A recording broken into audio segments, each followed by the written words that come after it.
Hi, my name's Katie Ronald and I'm the National Volunteer Program Coordinator for Bush Heritage Australia. Thank you for watching this recording to learn a little bit more about our volunteer program. Before we begin, I would like to acknowledge the traditional owners of our country throughout Australia and recognise their continuing connection to land, waters and culture. I would like to pay my respects to elders past, present and emerging and extend that acknowledgement to any Aboriginal or Torres Strait Islander people who may be watching this recording.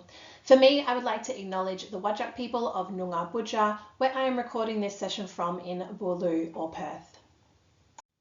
Today I'm going to touch briefly on bush heritage and our history, and I'm going to go through the volunteer program in a little bit more detail and talk about the types of volunteering that we offer and how our recruitment works for our placements. We will then go through the next steps if you'd like to proceed with your application.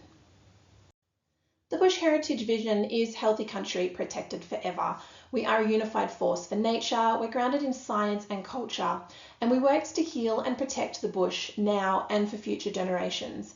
And we do that by buying land for conservation and working in partnership with Aboriginal and Torres Strait Islander people, the agricultural sector and other environmental organisations.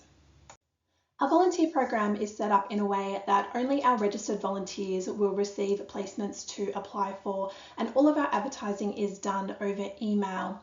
Even though we have around 1,600 volunteers in our pool, it does still sometimes mean that our roles can be competitive and we may sometimes get too many applications for some of our positions. But we try and get as many different people out onto our properties as possible throughout the year. The majority of our placements are episodic, so they have that defined start and end date, and when they are advertised, volunteers can choose what to apply for based on the prerequisites for that role.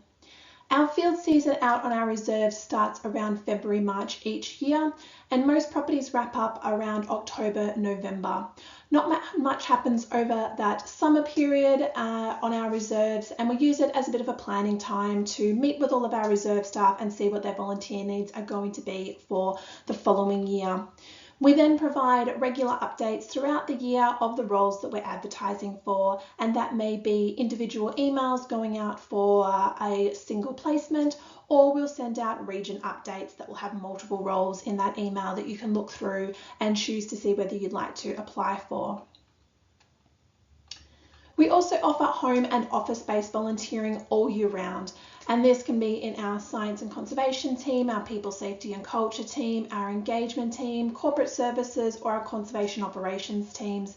And these roles are also usually episodic, and they'll have a specific outcome or piece of work that needs to be completed by a certain date.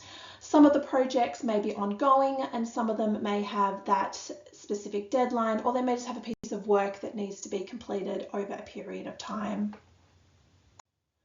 Across the country, our properties do operate a little bit differently as well, depending on their size and how remote they are. You'll see here in our red circles, we've got our large remote properties in Midwest WA, in South Australia and some of our Western Queensland reserves. These all have staff living on these properties, and they'll have a agricultural history to them. So they'll have homestead precincts on site, which means that on the majority of these reserves, we can offer self-contained volunteer accommodation as part of the homestead precinct where the reserve staff live. Because of the distances to get out to some of these properties, it also means that the placements are on the longer side. So you're looking at 5 to 7 to 2 weeks, up to a couple of months on some of these reserves. These smaller properties in these green circles, we've got our Fitzsterling reserves down in Greater Southern WA. We've got some of our Queensland properties and our New South Wales, Victorian and Tasmanian reserves. These reserves don't have staff living on them. They are much closer to regional towns and centres, so the placements on them are usually 1 to 2 days, up to about a week. It also means that the facilities on these reserves varies greatly. On some of them we have field stations and accommodation, on some of them we camp, on some of them we stay off-site in accommodation that we provide. So as part of each role that we're advertising, we will outline the facilities that are available on that property.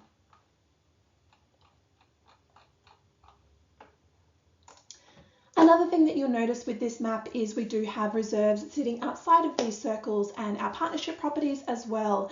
At the moment, we don't offer volunteering on these reserves and with these partnership properties. It doesn't mean that that might change in the future, but these circles show you the reserves that currently have active volunteer programs on them.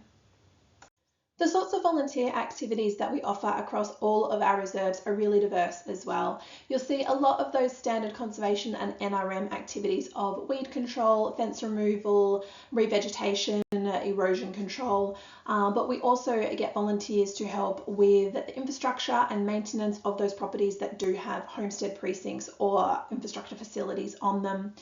Each of our regions and teams is also supported by a team of ecologists, and they get volunteers to help with all of their ecological monitoring, and that can vary from volunteers who have really specific flora and fauna ID skills through to volunteers who may just be a scribe or an extra pair of hands or a driver for the ecologists while they're going out to do the monitoring. Our home and office-based volunteering is also really diverse as well, and we offer a lot of different opportunities in all of the supporting departments of Bush Heritage, from data analysis and admin through to research and policy review.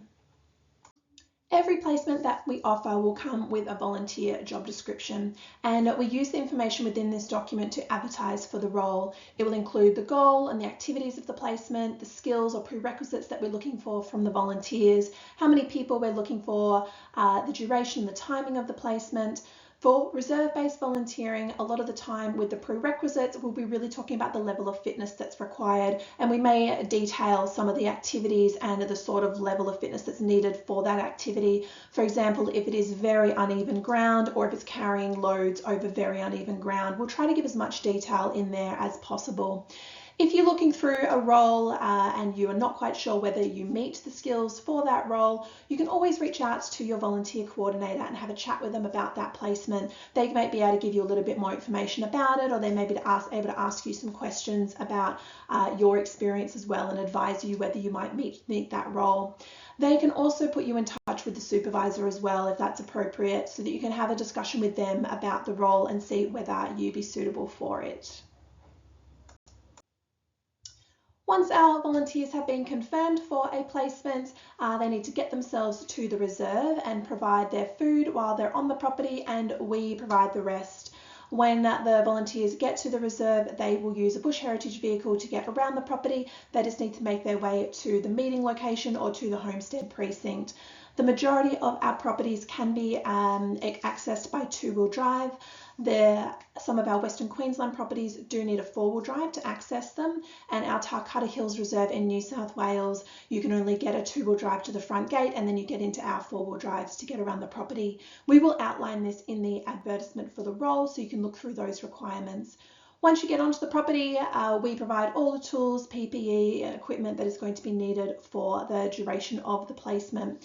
And before each placement, detailed pre-departure information is sent out, which details the communication that's available on the reserve, the waste facilities, the infrastructure that's on the property, contact details, the last spot to get fuel, the last spot to get shopping, and any emergency contact information is also outlined in there as well. We've got quite a large volunteer program with around 40,000 hours being contributed by our volunteers each year. So we are really fortunate to have volunteer coordinators in each region to manage all of our reserve-based volunteering. Each of our coordinators is part-time, and when they advertise for roles, it will come from their email address, so you liaise directly with that volunteer coordinator. For me, in the national role, I manage all home-based volunteering, and I manage this team and look after the strategic direction of the program. If you are ever doing any travel outside of your home state, it is always worth getting in touch with the volunteer coordinator for that area. When we are advertising our roles, you will sometimes get roles advertised to you for the whole country. Sometimes they will only go to people that live within the state that that reserve is based. And that is determined purely by the lead time that we get given to advertise that role by the staff on the ground. So when we're doing regional updates, we will send that out to the whole country whenever we can. But if you're planning to do some travel to other parts of the country, it's always worth getting in touch with the different coordinators so that we can make a note on your profile to ensure that you do receive those advertisements for different states that you might be traveling through while you are traveling on the ground.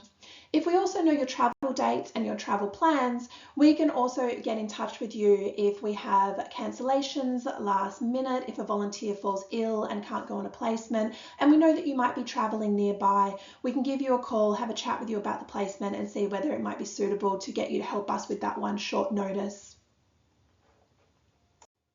So what's next? That brings us to the end of the general overview of our volunteer program. So if it sounds like it aligns with what you're looking for and you want to get involved with what we can offer, reach out to our volunteer team that sent you this link and we will move forward with getting you registered and sending you through the registration paperwork. If you have any questions from this presentation or at any time, please reach out to our team and we can help you with those.